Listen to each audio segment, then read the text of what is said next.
La mayoría de el coste de financiamiento casi del planeta está amarrado a lo que sucede en Estados Unidos, a cuánto le cuesta a la economía de Estados Unidos financiarse. Y bueno, ellos han tenido, no sé si, bueno, le comento a la audiencia, después de la pandemia, debido a los paquetes, a los estímulos fiscales que habían inyectado los diversos países a su economía, hubo un proceso inflacionario global. Y esto típicamente las instituciones, los países tienden a combatirlo con el aumento de las tasas de interés para que la gente pida menos prestado porque es más caro pedir prestado y bueno, que se reduzca el aumento masivo de precios. Y sucede que ya han pasado alrededor de 2 años que inició este... El único inigualable, Michael Núñez de Cifras de PTY. Volvemos con cifras todas las semanas los jueves. Michael, buenas tardes. Ok, ahora sí. Buenas tardes, Magdiel. Los extrañaba ya, digo. Claro que sí. Sí. Ya estábamos y que bueno, y esas cifras nos quedamos sin datos. Pero bueno, vamos a traerlas cada jueves acá para abordar temas interesantes e importantes. Creo que a quién no le gusta la economía. Decimos que es complicada, pero sí creo que todos en parte algo le prestamos atención, ¿no? Al tema económico. Sí, yo creo que para nadie es un secreto de que al final todo lo que sucede a nivel económico, en todos los aspectos, nos termina afectando, así que ¿por qué no prestar la atención, no? Sí, ese tema del Chen creo que fue buenísimo para la campaña de Mulino y ahora todos estamos esperando Chen. De eso creo que vamos a hablar un poco porque tiene que ver con el tema de las tasas. Me decías, vamos a hablar de esto de las tasas porque parece que eso va a bajar y va a repercutir en Panamá. Incluso hubo declaraciones hace unas semanas del ministro actual que pudiera ser que se viera en Panamá una reducción también en las tasas. Pero ayúdanos a entender qué está pasando.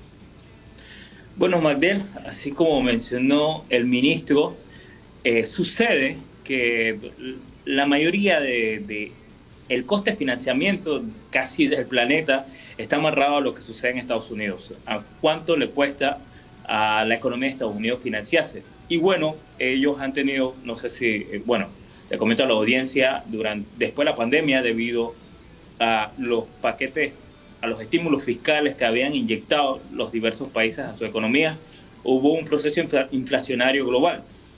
Y esto típicamente las instituciones, los países tienden a combatirlo con el aumento de las tasas de interés para que la gente pida menos prestado porque es más caro pedir prestado y bueno, que se reduzca el aumento masivo de precios. Y sucede que ya han pasado alrededor de 2 años que inició este proceso y los americanos, los estadounidenses y los europeos han decidido comenzar a reducir las tasas.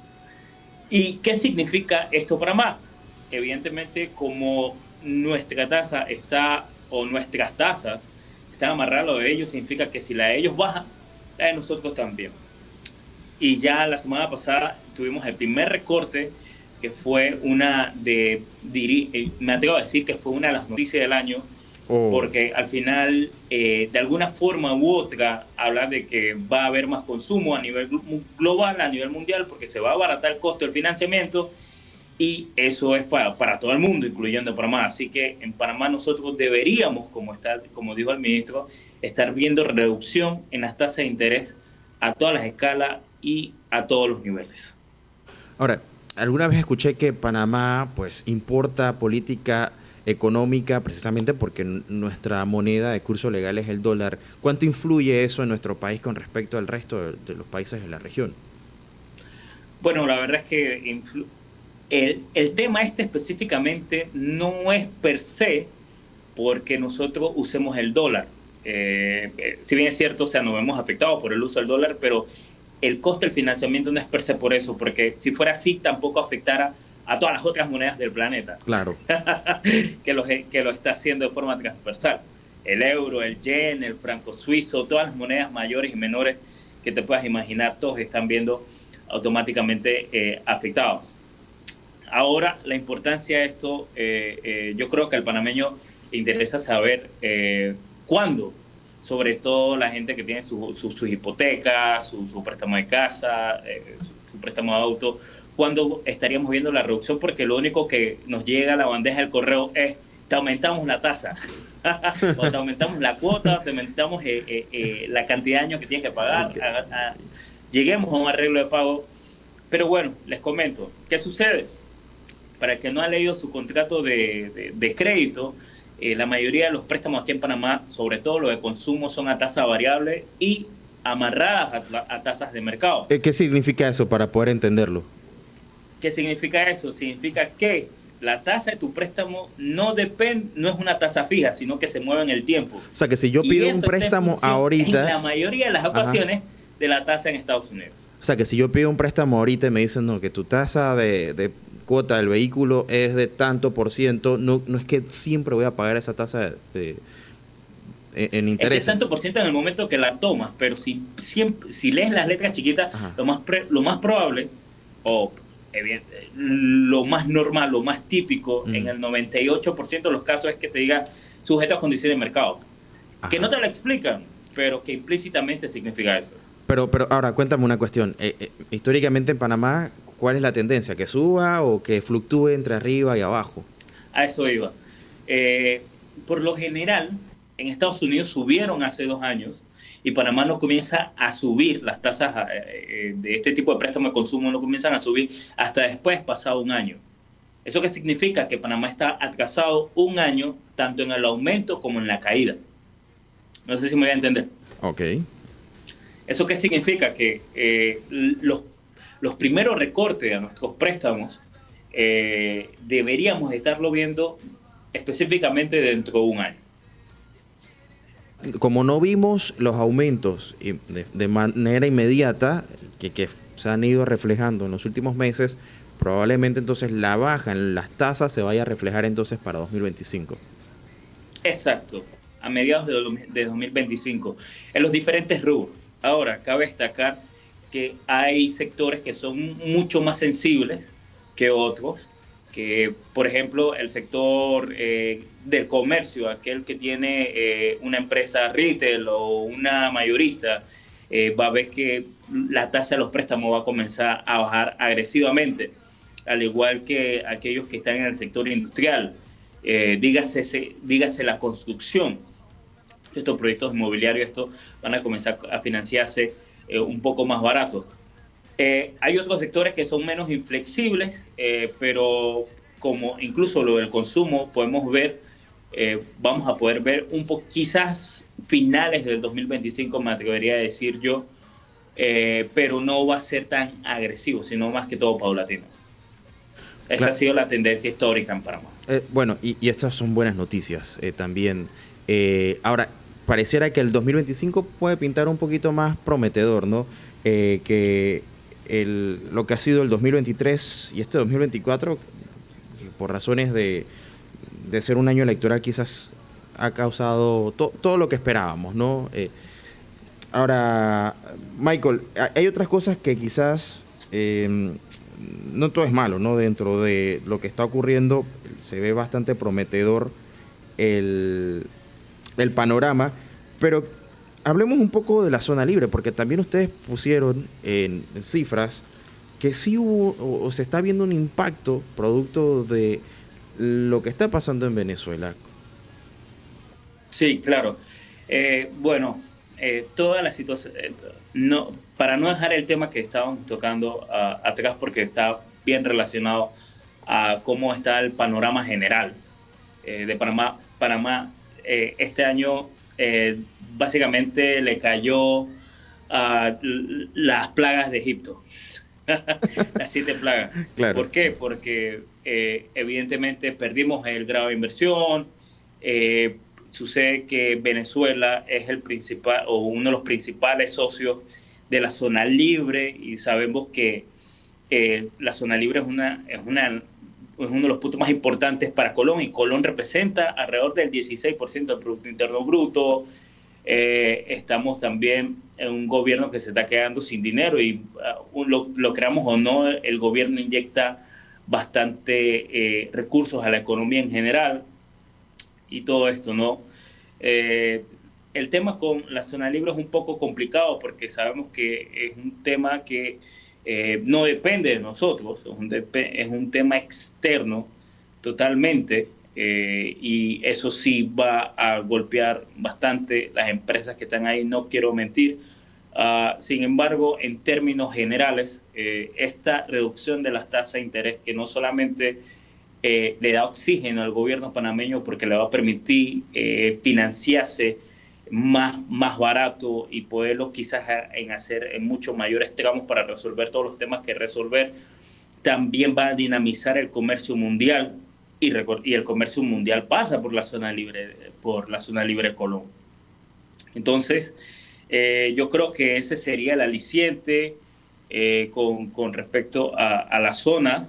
La verdad, evidentemente esperamos que no solamente la situación de la zona se mejore, sino que la situación de Venezuela en general, pero sabemos que es un poco complicado porque no solamente nos ha provocado este tema, tenemos también el tema del Darién y todo esto que se solucione, ¿no?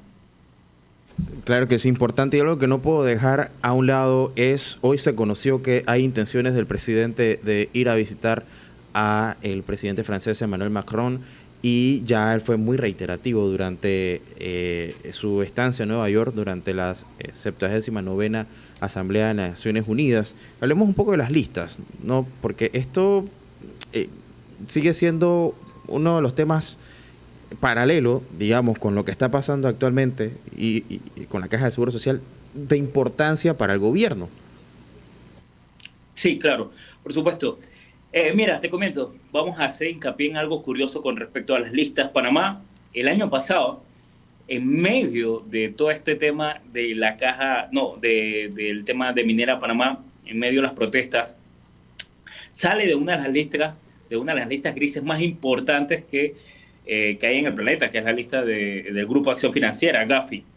Esta salida, que es importante para Panamá, que fue importante para Panamá, se vio empañado por todo lo que sucedió y pasó por debajo. Entonces, partiendo de ahí, podemos decir que Panamá sí ha hecho esfuerzos importantes para cumplir con las normas financieras globales para evitar el tema del lavado del dinero y el financiamiento del terrorismo. Ahora, en marzo de este año sucedió otra cosa curiosa, y es que se anuncia de que Panamá sale de una de las listas de países sensibles o países que no han cumplido de la Unión Europea, países que no han cumplido con todos estos términos para evitar este tipo de cosas.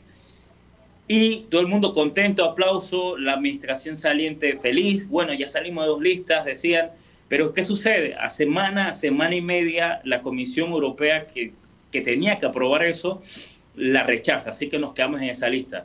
Y por ahí mismo nos dicen que todavía estamos en la lista gris. Entonces, ¿qué tan importante es esto para Panamá? Mucho, porque significa que para inversores que están tratando de poner su dinero en jurisdicciones que no tengan en asuntos oscuros, Panamá les aparece por default de que no es un país para invertir. Y nosotros necesitamos inversión para crecer y para que la inversión genere todo lo que sabemos que genera, que es mejores empleos, mejores salarios, mejor productividad y mejor desarrollo económico a todos los niveles, ¿no? Entonces a mí me parece que es un tema que Panamá no puede ignorar. Ahora la cuestión está en establecer, sobre todo sabemos que los franceses son en la Unión Europea los que principalmente junto con Alemania llevan este tema de las listas grises. Sentarse, me parece una buena iniciativa porque sentarse a conversar con Macron, que aunque ya está saliendo, es un gran esfuerzo a nivel de que Panamá pueda realmente atraer estos capitales que generarían todo esto.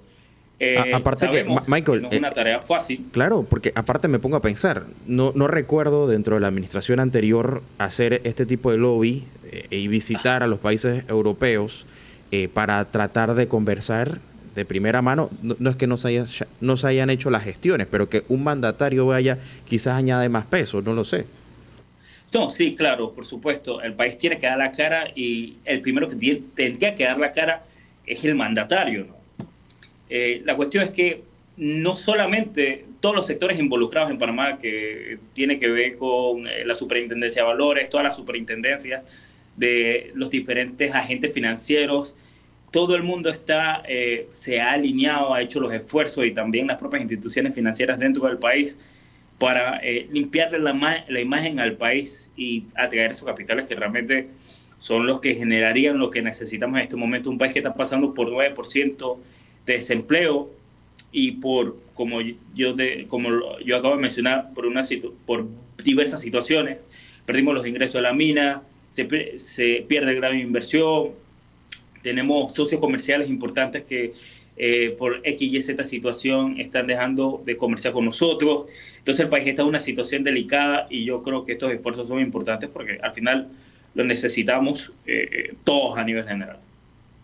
Sumamente importante el tema de las listas, por supuesto. Y caramba, el plan, ojalá, si todo marcha bien, es que Panamá empiece a limpiar nuevamente su reputación y que al final esa intención de atraer inversión extranjera no se vea empañada por estar dentro de estas listas discriminatorias que en palabras pues del mismo presidente son injustas. Oye, Michael, bueno, no sé si te queda algún otro tema que tenías en lista.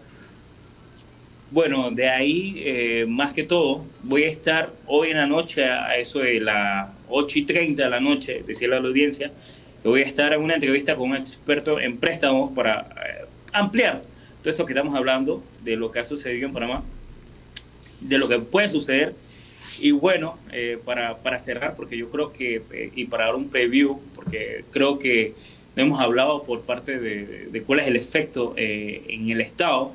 Es una gran noticia porque como habíamos perdido gran inversión, nos íbamos a financiar mucho más caro.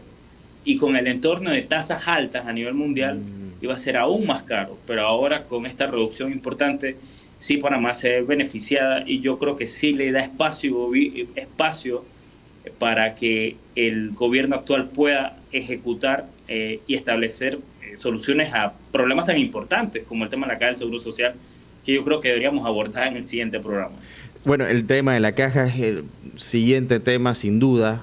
Eso hay yo creo que disculpa que te interrumpa, Maidel, pero yo creo que esta administración tiene 3 temas importantes a los que hacerle frente, y esos son el tema de la caja del Seguro Social, por fin darle una solución, el tema de qué hacer con Minera Panamá, aunque muchas personas piensan que ya es un tema cerrado, falta mucho por saber qué hacer, y también el tema de qué hacer con la situación fiscal del país. Y yo creo que lo más probable es que venga una reforma tributaria, que no sabemos si va a ser vía aumento de impuestos, vía recorte de gastos, vía una mezcla de ambas, pero es algo que vamos a estar viendo en esta administración.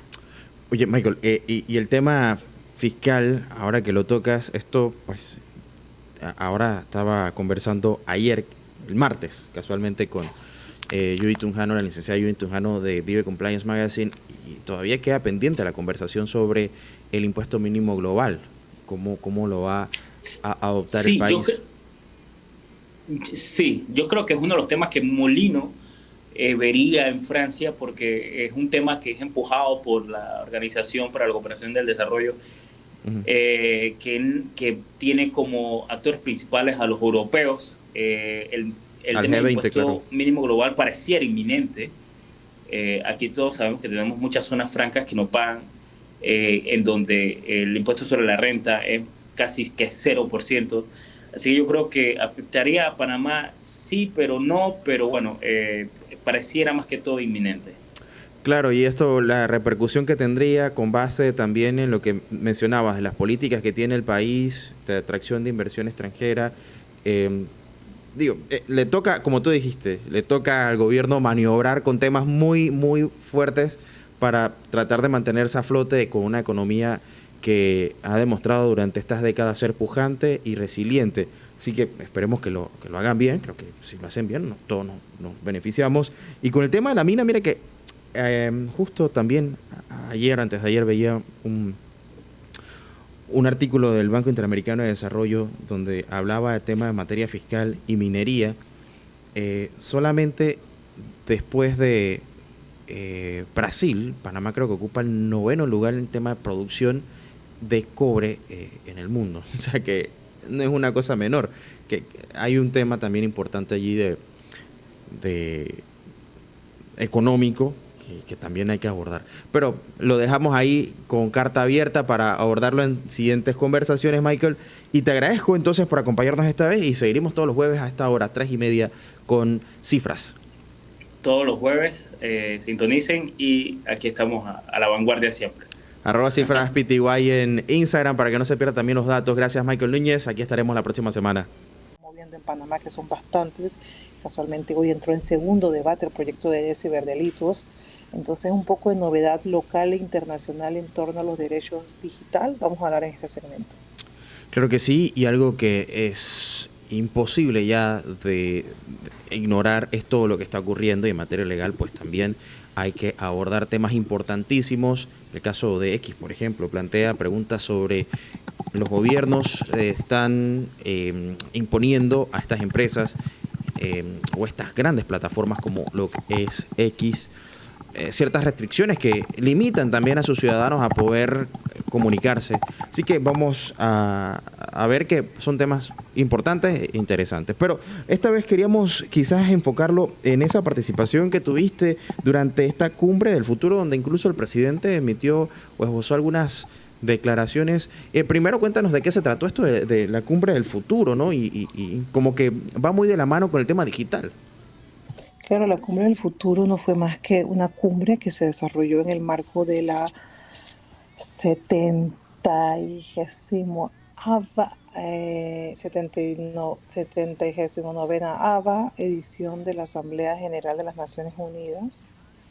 En esta Asamblea General, que suelen reunir a los jefes de Estado y de Gobierno de todos los Estados miembros de las Naciones Unidas, se hizo esta cumbre de manera paralela, como un evento paralelo a la Asamblea, y en la cual participaron actores de todos los sectores, no únicamente actores gubernamentales, sino también de la sociedad civil, la academia, todo aquel que pudiera estar acreditado.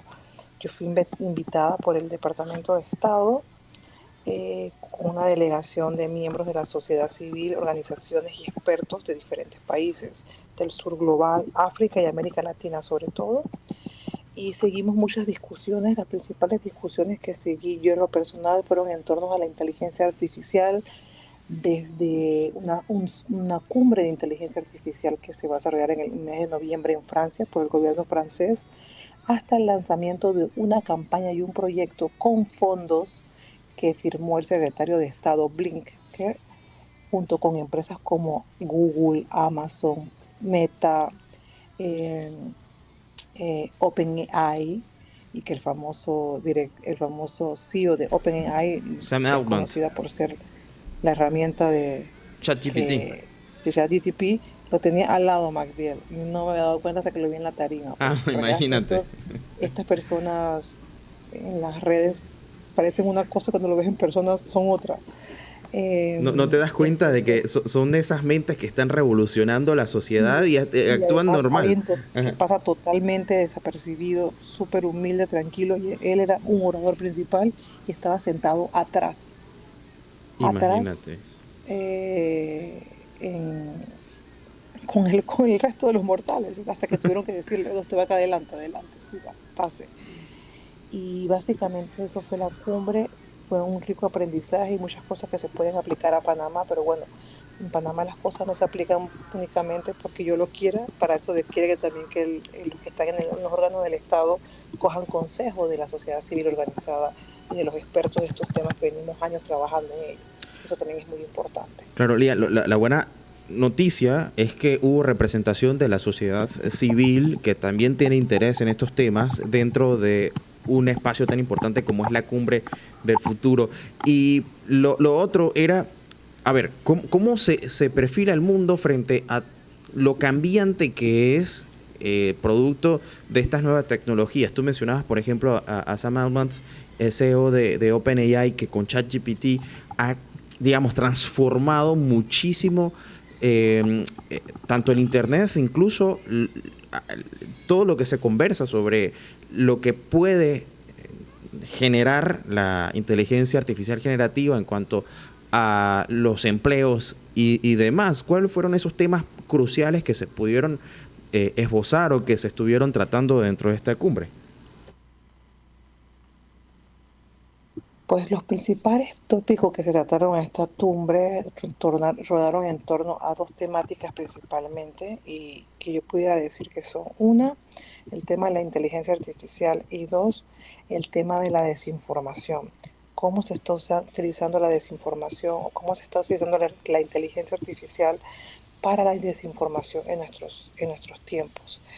Y creo que esto va muy alineado al hecho de que cuando se habla de inteligencia artificial o cuando se habla de este tipo de herramientas, siempre dejamos a un lado o siempre nos olvidamos que estas herramientas deben estar hechas y ser al servicio del hombre. Y que así como el hombre las elabora, el hombre también puede ser el peor enemigo de ellas o se puede convertir en el peor enemigo del hombre.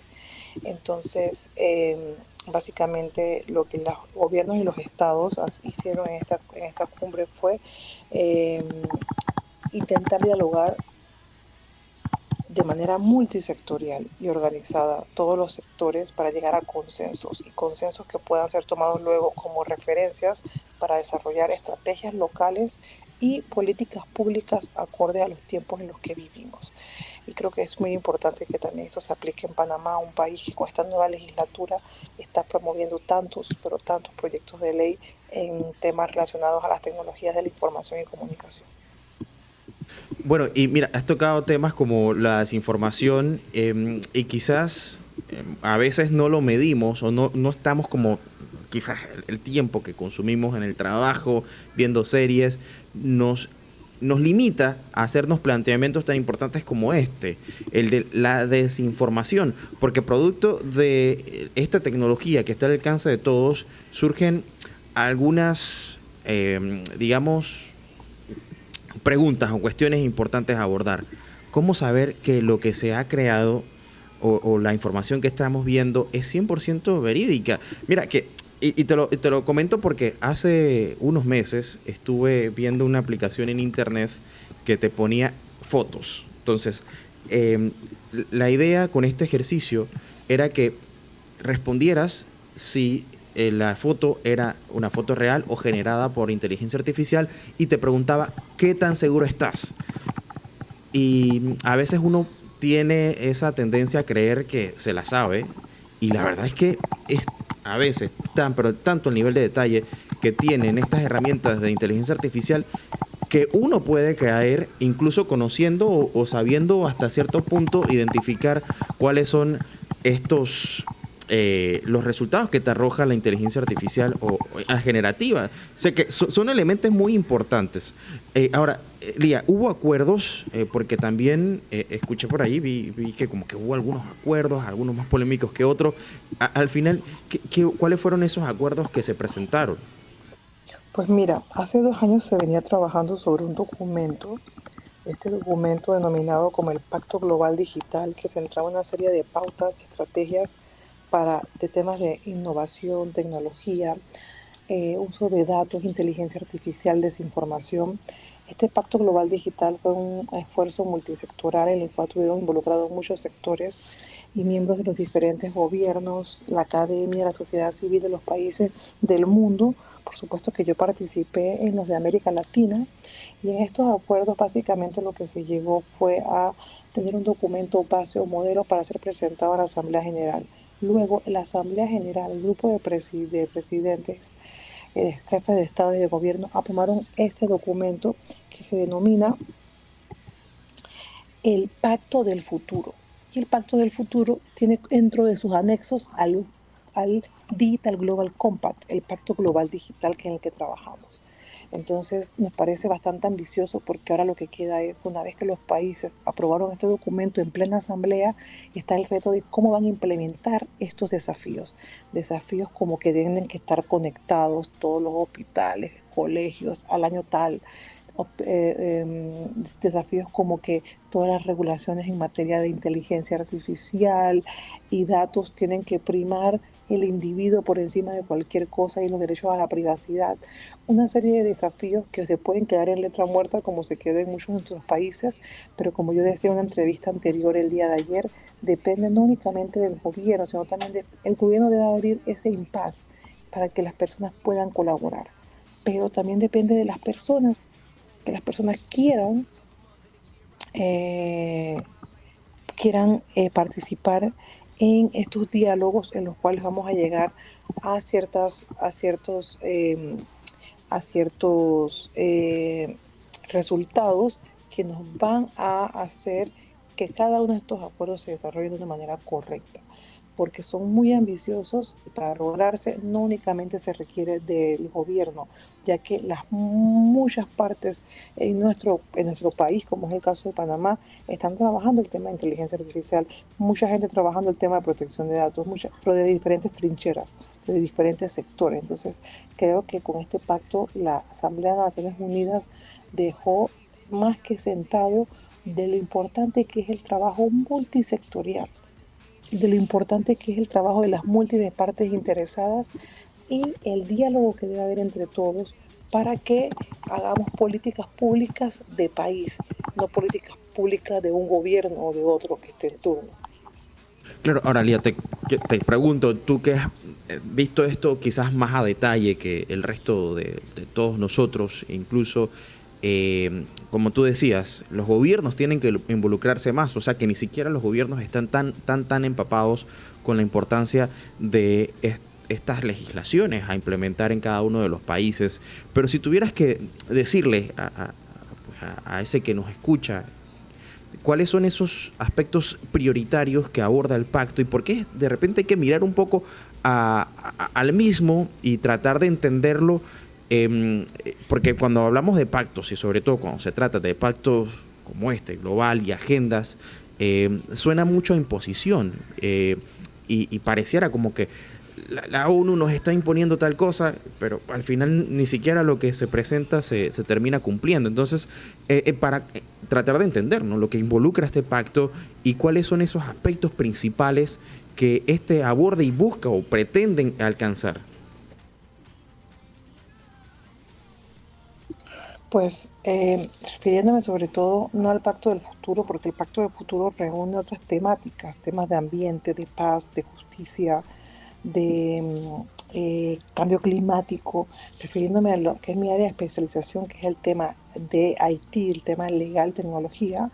El pacto tiene muchos desafíos y el principal desafío yo creo que es el tema de la conectividad, con la cual cada administración y cada país, y no solamente pasa en Panamá, en muchas partes del mundo, habla del tema de conectar a los no conectados, de que todas las entidades públicas, colegios, escuelas, hospitales tengan acceso a Internet, que se promuevan políticas públicas en torno a la conectividad del Internet, pero que no sean siempre políticas públicas, sino que sean políticas públicas que garanticen al ciudadano que el Internet sea libre, abierto y seguro, porque muchas veces tenemos Internet, pero tenemos el Internet y no nos sentimos seguros navegando en ellos.